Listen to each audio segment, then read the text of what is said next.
Dave, I love your room. This is amazing. Look at this. It's got you got Sly back there. Who's like, Oh, hey. plenty of Sly stuff, plenty of Kiss stuff. Oh, I love it. You're totally kitted out. It's yeah, that's brilliant. It's very cool. how are you? I'm excited but exhausted. I should think I so. yeah. You've been so busy. I've been watching some of the videos of the interviews you've been doing for this over the last few Yeah. days. In this spot, I've been And locked yeah, here. so it's good to talk to you and see you in that exact same spot. It's live. Can actually interact with you this time.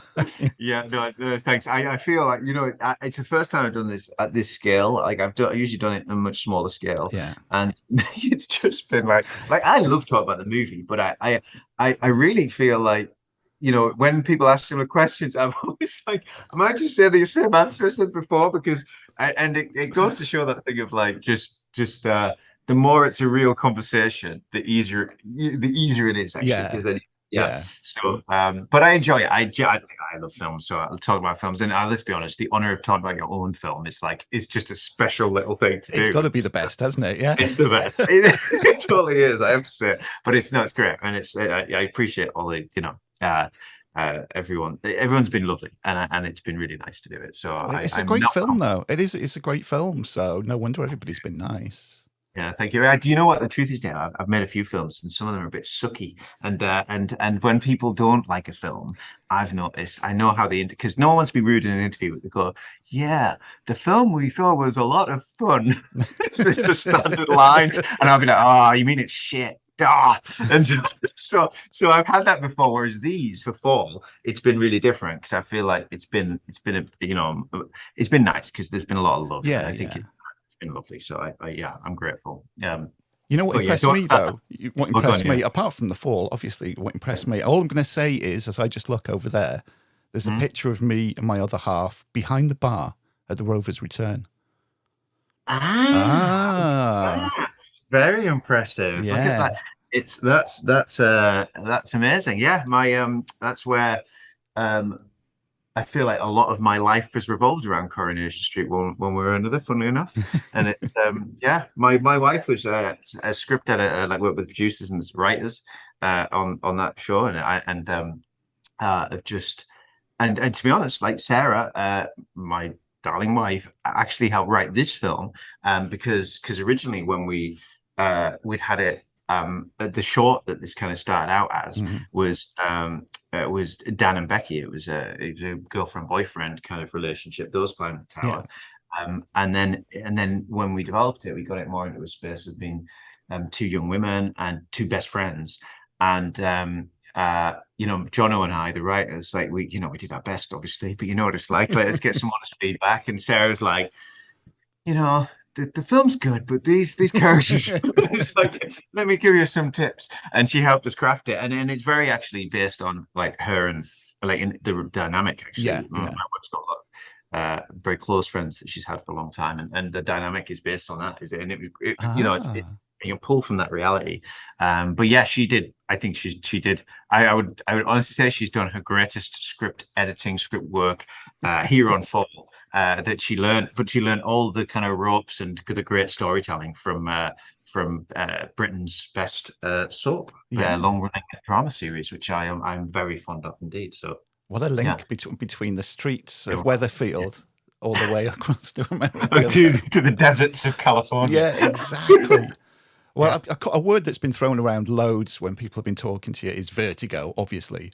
yeah, And, I've suffered from it since I was a kid. I remember going to the right, top Blackpool Tower and yeah, looking over the edge and then yeah, just backing up and then being against the wall. And since that day, yeah. I've never been good with heights. It's just been It's so this. I can honestly tell you, Scott, I cannot remember the last time that I watched a film and was so vocal. Noises were coming out of me like, oh. And I remember on more than one occasion just going, no, no. I love it. Oh, that's so good to hear. Yeah, no, good, good. Yeah, it's weird. I've been to a few audience screenings now, and that's what that's what seems to happen, right? Like, there is a genuine interaction, I think, where it's the most pleasing thing, honestly. Like, Mhm. we wanted to try and capture that immersion of really like being rung after rung, being there Oh, with the characters. And I see that it's a very interactive film. You know, I'd be very curious to someone filming reactions in cinemas. At oh, yeah, moments, oh, because yeah. like it seems that it's nice. It's well, it's nice to see. It's probably horrible for everyone involved. I read someone said, someone sent me like myself and Ginny and Grace. We kind of like, we've been like swapping around, just hearing about some reviews and everything. And someone sent me this one today, which someone wrote. It's Angelo Singer 82. Pardon my French, by the way. It's a bit profanity here. But she says in caps locks, right? In caps locks of all things is fuck this fucking movie. It can fuck all the way off. This movie is good, but it gave me the worst anxiety ever. Fuck you. Hashtag Fall 2022. Which is a bit.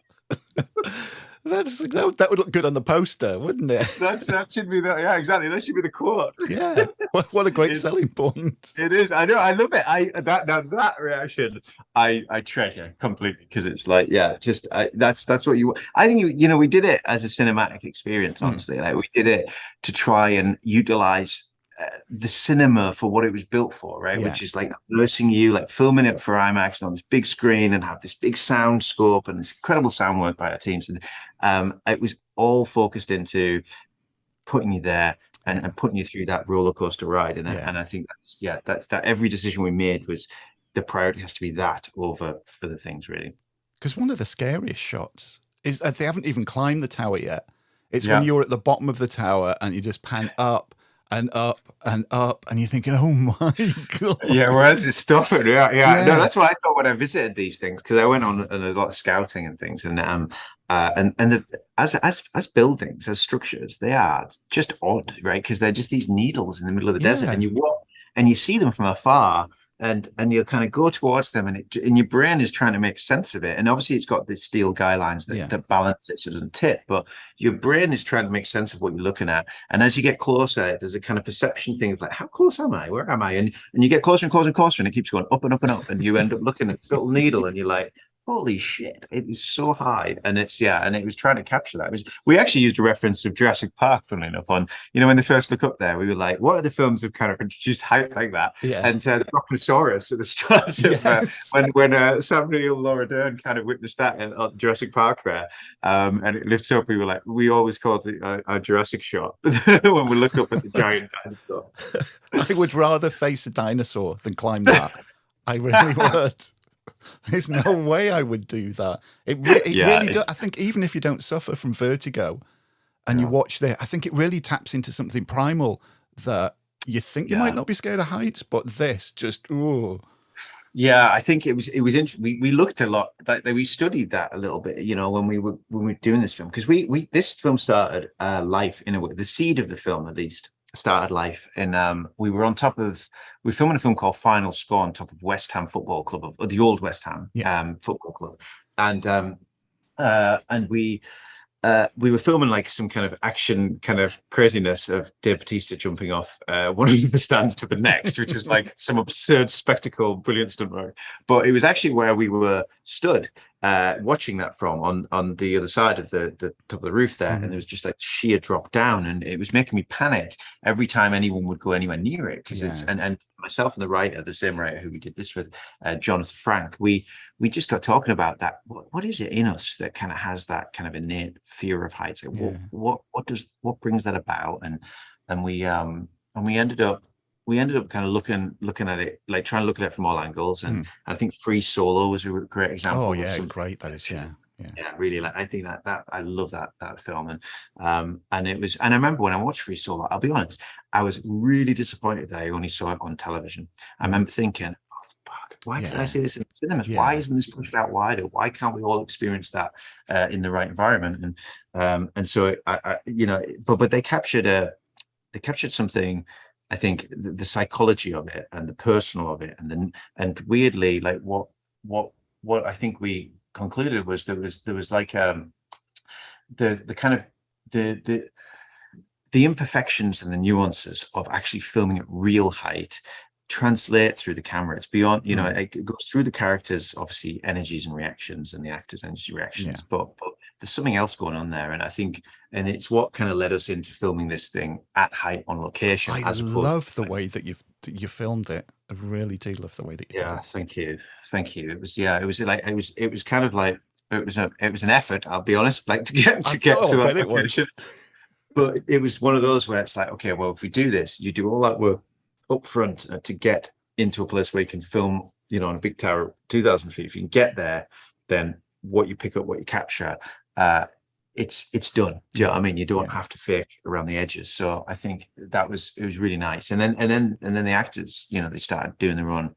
We had this incredible stunt team, and the riggers actually who did the Dubai Tower stunts were doing this as well. So they kind of really made Grace and Ginny kind of comfortable with the safety that the wire would catch them. Yeah. And they rigged it and looked after them. And Ingrid, who's our stunt coordinator, second unit director, it's like, ultimately our stunt doubles would do the stunts first, and then it would be like Ginny and Grace would kind of put their hands and say, I think I would love to have a go at this. Can I have a go at this? Whoa. I'd be like, yes, please. Because then you could film, and then you're filming on this, like, at this scale, at this height with your actor, and it was very it was quite pure filmmaking at the heart of it. We were battling the reality of elements in a real place and all that stuff, but being able to just film it and carve it and create it together, and it's a dance between your crew and everyone, and it's and just and you will kind of get through each day and like, survive the day, and we got that, and you survive the next day. We barely survived, though. I will say this: we had a lot of incidents, that biblical incidents that we called them on set, that in the end we leaned into rather than leaned away from, funny enough, like, rather than not filming because of some, like, I don't know, like wind or whatever. We went with it, and when we embraced things, it got a lot easier. Yeah. Because for anybody that doesn't know, you had a 100-foot tower built, didn't you? Then, but that was then put on top of the very of high a mountain. Yeah. We basically had to find a drop off that had essentially like a cliff edge, a really high drop off with a steep drop down. And then enough kind of land mass, tiny bit of land, really, right? When you look at it, it's a tip of a mountain called Shadow Mountain out in the desert. And we had to build, like, we had the guys who built the tower it was based on. We had those guys actually built the sections of tower, the main one being the top. But we also built some like middle sections, when they're climbing up. But that was, and then the majority of the film, like, we shot a bit of the film at the ground level when we first meet the tower again. The same tower builders built, the tower, but for the height stuff, it was all up there, and it was the kind of getting up a mountain with this massive tower pieces with a massive techno crane, all like getting the things up the mountain was actually the biggest challenge that had consistent kind of difficult problems. And we had, our production designer, Scott Daniel, bless him, he's like, he just gets on with it. He was so good. Like, he would dig out roads and holes and just kind of like get dirty into it to make it happen, and just like hold all this stuff up this mountain. And it's things like that where people, I think because we're in, it was heavy COVID time, people were, and I think we just had a lot of incredible people showing a lot of love for the movie, really going the extra mile. And I think that's what got it there and got the film done. Like, I think a lot of the time people thought we weren't going to finish the film. We thought it was going to be like there's too many kind of difficulties, and I think that it was it was just out of the core kind of small team of excellence, right? That just were like, no, we all got a love for it. Let's run at it. Let's do it. Let's get this in the can. So it was lovely. It was really lovely. It was definitely my hardest but my favorite filming experience. And it's all paid off because you see it on the screen, from start to finish. It's so good. What I'm about to say, I am going to have to put it into context, but I've never been so happy to see somebody have a wee in a film because we see so many films, and there's people like in confined space. Usually it's like, in a hole in the ground or wherever. And the first thought is always, where are they going to go to the toilet? And thank you, Scott, because you see it in this, and not only do you see it, so you go, it's also really fucking frightening because it's hanging on, and I'm going, that's how they're going to have a wee, but It's funny. I try to hold it as long as possible. If that doesn't help. It's one of those things, isn't it, with a time where I think the same thing when I watch movies like this. It's like that's a nat like and what it came out of actually. But Jono and I, when we were writing, it was a very nice writing process in the sense of, well, I say nice. It was enjoyable because you have a stripped back two characters rather than multiple ensemble, and usually on multiple ensemble, we've very often, well, even apart from this movie, we've always ended up rewriting someone else's movie, usually, right? Yeah. This was the first one where we actually came up with it like from ground up and had the luxury of being able to lay out the conditions. Yeah. But the noise of, you know, the more characters, the better writers you have to be ultimately. So having only two is great for us. Us mediocre writers, it's perfect. So we basically, you know, we knew our concept, we knew our conceit, but then what we did is we just with masking tape, I think it was in my yard, right? We kind of did the outline of what we felt was a good size for the ledge piece and kind of that was real. We varied it, right? We went from small, bigger, and we just played around with that a bit. But once we'd set that, and we had like a little like pole in the middle that we could use as the pole as a representation. We basically like walked through the movie of what would we do if our life, you know, what would we do in that situation, and what if our life depended on it, and it was very, and we wanted to hold on to not making, again, this film is all about, for me, it's about what you feel when you go to the cinema, not what you think. You know what I mean? So it's very much an exercise of feelings and experience, and I think you have a brief opportunity in the flow of creation to be honest about how you might react, whereas when it becomes analytical and you start studying it, you start making things kind of wonky and unnatural. You did a very kind of fun like splurge down, let's just say, of how would I react. I played Hunter, Jono played Becky, and it was like, and how would we react? And if I'm that type of person, I will try this, I will try all these things if my life depended on it. And that informed and carved out the breaking of the story. And it was like, okay, and the peeing was very much a case of like, okay, that is gonna, you know, that's gonna happen, and it's something that we have to face because we're on this tiny platform. How do we do it? And we're trying to work out how would she pee and all these kind of things. And it's like, and it's something that you have to address because it keeps it grounded, I think. And so rather than trying to force situations, we try to live through it. And then the luxury we have, obviously, as writers, is to be able to live through what happens to those characters in a few days over the course of several weeks, and it gives us that thinking of a way out if your life depends on it. It gives us more thought that, and we purposely brought ourselves into a corner. That was the other thing that we noticed. Like the best writing that I'd seen, at least, was probably coming out of by Breaking Bad, for example. I would say it's an incredibly well written show, in my opinion. And I remember hearing podcast, I think, with the creators saying that they would purposefully write themselves into holes they didn't know how to get out of, and force the writers to solve it. So that's what we did with this film. We're like, okay, we're going to put them there, we're going to stick them there. How the fuck do they get done? That's what, and like all the way through, we were thinking, how are they going to get out of it? Yeah. And you know, I don't want to do spoilers, but like the ultimate thing of how they get down of like eating something is it's like it's you know, but it evolves into that, right? It's like kind of like you really think about like how can you, and you try and just think of every eventuality that you would try, I think, and that's, you know, and that's the fun of it, I suppose, is you figure something out. You at least figure an attempt out, wouldn't you? Because you wouldn't just we're there. So it was a joy, really, in that sense, to kind of write, and it made it I felt like that made it a lot more natural, and it fed into that kind of grounded, you know, feel, hopefully. Did you have any choices then specifically, or did the music choices change? Because of course, as a rock fan, I've never been so happy to hear Cherry Pie by Warrant in a film on more than one occasion. So, you know, it actually got cut. There was one other occasion. It was originally the closing credits song before Madison wrote that song. And there was. It's funny that, isn't it? I know.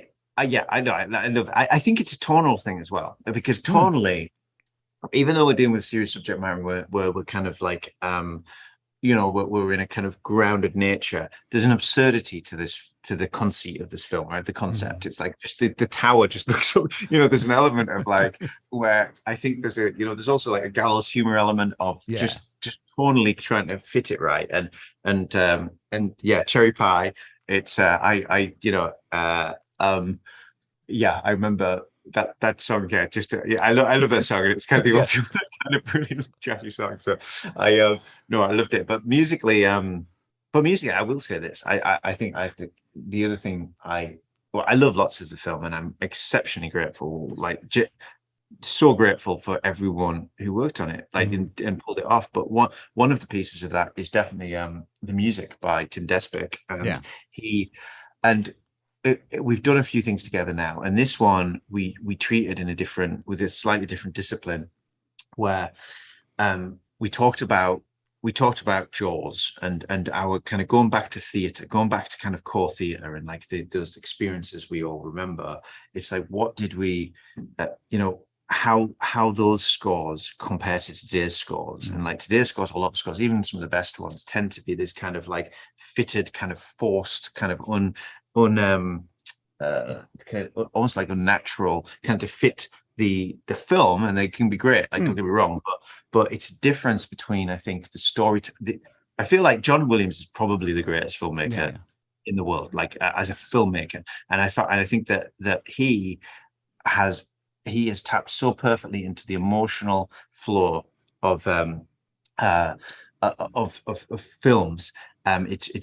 He's really kind of tapped into the audience's journey, and I think that's when you accentuate and it plays best. And we looked at his work, and especially with Jaws being a comparison of, okay, if there's the fear of sharks and how they played that, and an invisible kind of thing in a way until like the end, right? As we know with that film, we had a similar thing going on. Okay, well, the height, the falling, the drop is our shark. So how do we kind of score that, and how do we convey that? And Tim just did this incredible job of like emotionally feeling the script, putting down kind of demos, putting things down in a much more kind of like cerebral way and connecting to it, and then stripping that back into a simple kind of relevant melodies that then we kind of that then he kind of wrote beautifully into the audience's flow of the movie. And I think I love the score. I think it absolutely nails it, and it does. I'm really pleased with it. Well, listen, Scott, I could talk to you all night. Hopefully, I can get you back on the show at some point in the future. Absolutely, I'd love to. I absolutely, you can tell I just love talking about films, especially about myself. It's but yeah, no, I'd love to. But yeah, congratulations to you and everybody involved. Absolutely loved the film, and I implore everybody to go and watch it. Definitely. So, thank you. Like, I appreciate it, and yeah, definitely, like, hit me up. I would love to talk more about this and many. Yeah, absolutely, love it. Yeah, thank you. Will do. Thanks for your time, Scott. Brilliant. Cheers, man. Thank you.